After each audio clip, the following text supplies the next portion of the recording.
आइन से मारवा कदम ना उठाने की कस्में खाई जा रही हैं, आज आइन की बालादस्ती पर यकीन रखने की कस्में खाई जा रही है। लेकिन अफसोस की बात यह है कि जहां प्राइम मिनिस्टर का राइट बनता है वहां वोट की इज्जत का बयानिया लेके नहीं है कि सपोर्ट करें जी प्राइम मिनिस्टर बड़ा सही स्टैंड ले रहे हैं। हालांकि मेरी राय यह है कि फौज ने जो कुछ किया वो ठीक किया, क्योंकि वो उनका राइट है, वो ट्रांसफर्स वगैरह वो जानते हैं किसको कहां लगाना है और ये रस्मी बात होती है। लेकिन इनका तो कहना नहीं बनता वोट को इज्जत देने वालों को, इनको तो प्राइम मिनिस्टर को सपोर्ट करना चाहिए। Sir your take.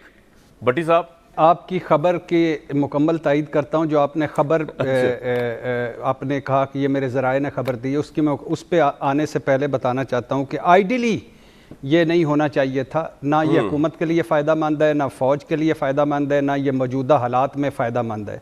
हमारे मसाइल क्या हैं, मुल्क किन चक्रों में पड़ा है और हम किन चक्रों में पड़े हुए हैं।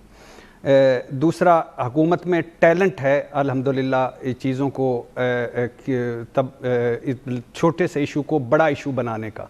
ये आर्मी चीफ़ और वज़ीर आज़म साहब का आप एक बैठक या दो बैठक का मामला था जिसमें प्रेस कॉन्फ्रेंस भी हो गई, उससे पहले भी हो गया वगैरह वगैरह। आर्मी चीफ़ की एक्सटेंशन वाला मामला हो, एक सादा कागज़ पर एक्सटेंशन, फिर उसके बाद ऐसी समरियाँ के सुप्रीम कोर्ट में ठट्ठे और मजाक बने। चीफ इलेक्शन कमिश्नर का मामला हो, चेयरमैन नैब का मामला हो, पुलिस ट्रांसफ़र्स हों, ब्यूरोक्रेसी ट्रांसफ़र्स हों, खारजा मामलात में रूस, चीन हैं, हम उनके साथ हैं, अमेरिका के साथ हैं, सऊदी अरब के साथ हैं, मलेशिया के साथ हैं, कोलंबो का कॉन्फ्रेंस है, नहीं है वगैरह, गंदम, चीनी, LNG, क्या यानी लंबी लिस्ट है।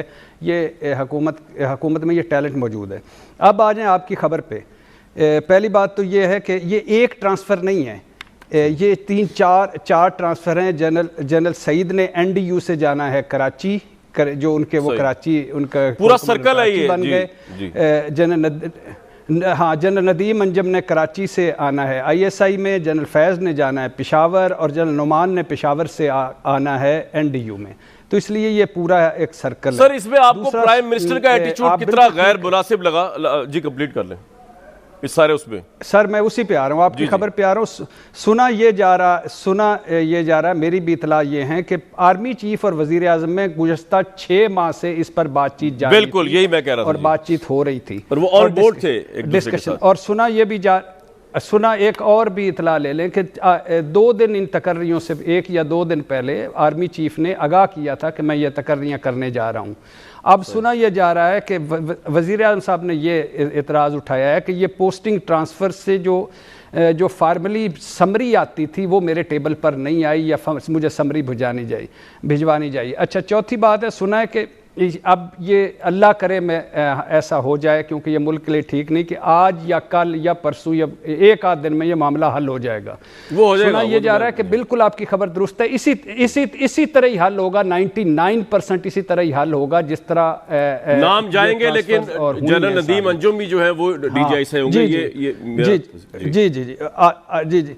और ये भी आपकी बात ठीक है कि वज़ीर आज़म कह रहे थे कि 3 महीने या 6 महीने उनको 6 महीने कह रहे थे प्राइम मिनिस्टर, ये पक्की बात है जी। हाँ, और इसमें जो भट्टी साहब सबसे इंटरेस्टिंग, सर एक मिनट, सबसे इंटरेस्टिंग बात जिसपे आप और मैं बात नहीं, तो मैं लोगों को बता दूं भाई, भट्टी साहब ना मेरा सोर्स नहीं और मैं भट्टी साहब का सोर्स नहीं हूँ, इनके अपने सोर्सेज हैं, मेरे अपने सोर्सेज हैं। लेकिन सबसे इंटरेस्टिंग बात भट्टी साहब मैं ये बता दूं कि ये जो प्राइम मिनिस्टर को ओवरनाइट थॉट आया कि इससे पहले उनको बताया भी जा रहा था कि जनरल फैज़ ने जाना है और उन्होंने जाना है और उन्होंने आना है, वो हम डिस्कस नहीं कर सकते इधर कि उनको किस तरह थॉट आया। ये बात सही है ना, जो थॉट उनको आया वो हम डिस्कस नहीं कर सकते। अब उसके बाद आगे चले। जी ये असल खबर तो ये है। अच्छा, अब ये है कि फौज का जो क्राइटेरिया है वो मीट हो चुका है कि कम अज कम अभी तक मेरे ख्याल में कोई आर्मी चीफ ऐसा नहीं आया अगला जिसने 1 साल से कम कोर कमांड की हो। तो ये 1 साल जो कमर जावेद है उनका नवंबर 2022 में ख़त्म होना, और अगले 4-5 में अगर ये उस रन में रहना चाहते हैं तो इनको अभी 1 साल के लिए कोर कमांडर है।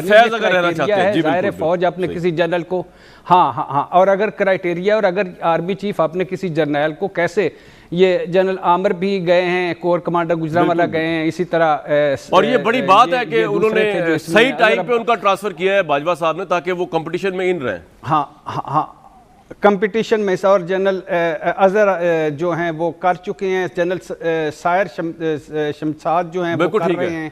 तो इसलिए ये 4 भट्टी साहब ये जो अभी नूली को है कि जी आप कंक्लूजन निकालें, फिर मेरा सवाल रह जाएगा। जी बताएं।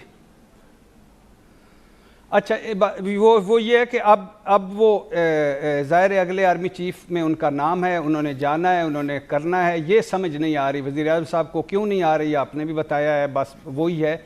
लेकिन मैं एक जवेद लतीफ़ साहब से मैं एक मासूमाना सवाल पूछना चाहूँगा कि अगर मैं मरियम नवाज़ साहबा, हमज़ा शहबाज या शहबाज शरीफ या नवाज शरीफ साहब के ख़िलाफ़ बोलूँ और उनके खिलाफ बातें करूं और उनको तो क्या वो नून लीग के खिलाफ बात नहीं होगी, तनकीद करूं और क्या, और बाकी मैं साथ ही ये कहूं कि पूरी नून लीग अच्छी है, वो नून लीग कमाल की जमात है, तो क्या इनको ये कबूल होगा? मियां जावेद लतीफ़ साहब, एक बड़ी अहम बात ज़रताज गुल साहबा ने मेंशन नहीं की, लेकिन मैं उनसे पूछूंगा, लेकिन अभी मैं आपसे पहले मैं आपको बता रहा हूं और पूछ रहा हूं आपसे मियां साहब कि आज प्राइम मिनिस्टर ने कैबिनेट में ये बात भी कही कि मुझे ये समझा जाता है कि मैं रबड़ स्टैंप हूँ, मैं रबड़ स्टैंप नहीं हूँ, और अगर फ़ौज की इज़्ज़त है तो मेरी भी इज़्ज़त है, और मुझे कोई इख्तलाफ नहीं किसी और चीज़ से, लेकिन तरीकाकार जो है उसमें प्राइम मिनिस्टर की इज़्ज़त को मलूज़ खातिर रखना चाहिए। तो ये बातें कैबिनेट में आज हुई हैं, तो आपको लगता नहीं कि ये तो आप इसको सपोर्ट करेंगे, क्योंकि आपने भी ये कहा कि प्राइम मिनिस्टर की इज़्ज़त होनी चाहिए, प्राइम मिनिस्टर में भी इज़्ज़त करा रहे हैं और वो कह रहे हैं कि मैं रबड़ स्टैम्प नहीं हूँ, तो आपका ये बयानिया कि ये पपेट है और सेलेक्टेड है, ये तो आज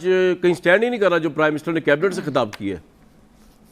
मियां जावेद लतीफ़ साहब, देखिए, दो चीज़ें हैं। एक तो कामरान शाहिद अगर ये बात वो करते इससे पहले जब उन्होंने एक्सटेंशन दी थी तो मुझे समझ आती।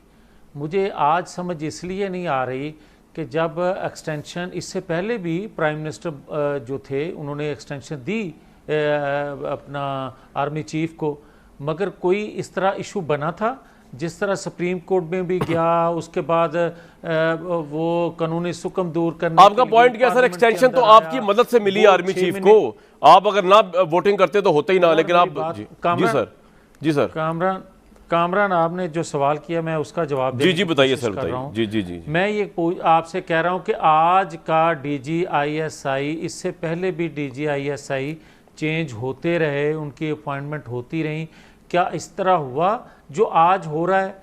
मैं आपसे सिर्फ कहना ये चाहता हूँ कि आज मेमो गेट नहीं होगा, आज डॉन लीक्स नहीं होगी।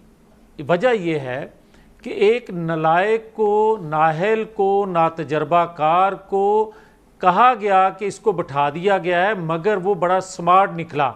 वो ये निकला कि आप ये देखें कि तमाम अदारे उसने एक एक करके उनको कमज़ोर किया। आप अदलिया देख लें, काजी फायज़ ईसा के हवाले से, आप चीफ इलेक्शन कमीशन के हवाले से देख लें, आप चेयरमैन नैब के हवाले से देख लें, आप दुनिया में जहां जाके लगाया हुआ प्राइम मिनिस्टर जो गुफ्तगू करते हैं, और उसके बाद हमारे लिए, पाकिस्तान के लिए, रियासत के लिए जो मसाइल पैदा होते हैं, अदारों के लिए जो मसाइल पैदा होते हैं, ये बाई डिज़ाइन हो रहा है।